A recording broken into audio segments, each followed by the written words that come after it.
before MS, I worked in television broadcasting, traveled extensively. I led a very, 16-hour day kind of life, hard charging, and pursued the career I wanted in life from the time I was in high school and through college, and got to travel the world doing what I loved. So it was amazing. It was simply amazing. I was very lucky and very blessed as far as a career goes and as far as life before MS. I got diagnosed about 2006. My son at the time was 3 years old. And when I got diagnosed with MS, I could actually go back another 10 years and weird things that happened started to make sense.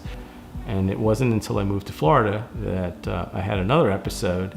And this time I was lucky enough to have a doctor who referred me to a neurologist who then diagnosed me. And my wife at the time had her girls were all dressed up. Dinner table was set for like a formal dining experience, and it wasn't my birthday and I wasn't sure what was going on. And we had dinner and everybody's acting overly kind towards me. And then my wife at the time said, I need to talk to you. So now I'm thinking, well, this could be very interesting one way or the other. But anyway, she said, the doctor's called with the results of your test and you have multiple sclerosis. And my first words, I'll remember this very clearly, is, well, how long do I have to live? Because I felt at that time in my life that I was okay with that ending. If that's the way it ended, I'm okay with it. I've lived a good, blessed life. I'm happy. And then I made the mistake of Googling multiple sclerosis. And why I say it's a mistake is because immediately you get on some of these chat groups, or it wasn't even chat groups back then, but it was, hey, you're gonna love being in a wheelchair. Don't fight it. And I was like, I don't want to be in a wheelchair. It's the last thing I want to do. And so that's when I found out. Prior to the 6 years where I stopped walking entirely, my gait would just get progressively worse, especially here in the heat of Florida, and I'd have exasperations. So I started doing these steroids, the prednisone IV treatments, and it was about maybe once every 6 months it would happen, and then it would become once every 4 months, and then it got to almost be once every 3 months. And so it became challenging, it was difficult, but I was still walking. I got so weak in my left leg that walking became just too difficult, and being in a scooter became so much easier. And suddenly that light went on. It's like, you know what, maybe this isn't so bad, So it was humbling. I fought it, like I didn't want to use any assistive devices at all. It was just, to me, it was a stigma that I attached to myself, that, oh my God, how, people looking at me like I'm disabled. Well, you are disabled, so. But it was hard to accept that. And so I started taking Copaxone, and it helped to some extent because my exasperations became less. But I still felt cloudy. My mind, I was forgetful. There's a lot of things about, the mental state, just feeling like there's a cloud around you all the time. So with the Copaxone not working, I started looking at other alternatives, and I received an email from somebody indicating that there was a new trial in Tampa for a drug that had really significant success with MS. So I got accepted in the trial, and that was 7 years ago. And the drug was alemtuzumab. At first, now it's commercially known as Lemtrada. And my exasperations became less frequent, but I still had them. And so I stayed in the trial. My MS and the lesions never progressed, and so that was a good thing. And so I stayed in the trial, but then I ultimately had an exasperation of an intensity I've never had before. And it was time to start looking at something else. So with Stemedix, I contacted them, by phone, and was given a really thorough explanation of what the process was and what the expectations could be, and they didn't over-promise. I mean, they were very, it works most of the time. It may not work for everybody, but and what some of the risks were, which seemed pretty minimal as well, and then I set up an appointment to go down and do the stem cell treatment. Walking into their offices was kind of like, everybody looked healthy and happy, and it was just, so it was like Disneyland for medical patients, I guess, in some ways. But anyway, it was very pleasant. The people were very helpful, and the process was very simple to go through. Yeah, within 2 weeks, I was in my chair, and my wife said, "Did you see what you just did?" And I go, whoa, you just moved your left leg. And I go, no, I didn't. And she goes, yes, you did. You just lifted up the left leg. And I was able to suddenly move this leg in a way that I hadn't been able to do in 6 years. And it was strange.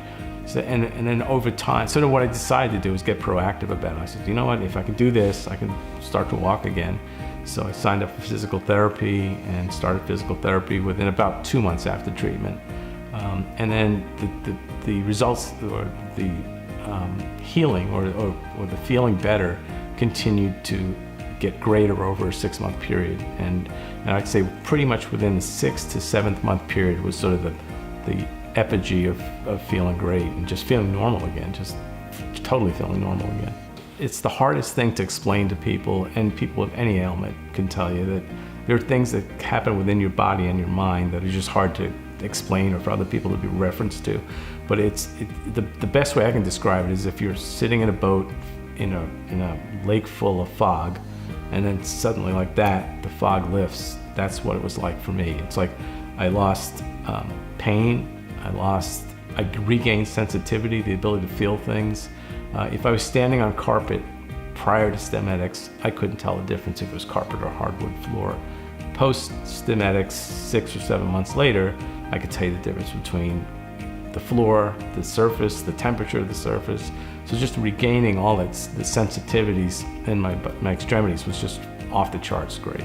Prior to Stemedix with MS, I could easily spend 8 to 10 hours a day in bed in the daytime, and I was never that kind of person. I was always going. So it was just the ability to get up in the morning. I get up, I'm still not an early bird, I'm kind of a night owl, but I get up at between 7:30 and 8:30 in the morning every day now, and I don't go to bed till 9:30, 10 o'clock at night. So I just feeling full of energy. I'm building things, projects around the house, just being alive again. I just built a raised garden and a water feature in our backyard, and I did that with with 800 pounds of landscape timber and my chop saw in the garage and all my tools. I love working with tools. I got to use all my tools, and engineering and building it and designing it, and did it primarily almost all by myself. I had my son help me with moving a few things down, but I hauled 800 pounds of lumber around the garage and cut it and chopped it and assembled it.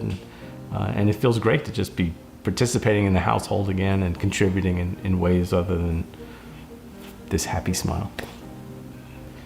What's another thing? I mean, work-wise, I've been able to re-engage or even feel the desire to re-engage and be productive again on a work basis. So I've taken up aerial photography and kind of re-energized my web design business and just again feel alive and ready to make things happen.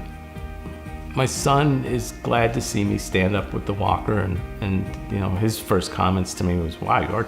My son's pretty tall. He's 16, but he's tall like Dad, but not as tall as Dad.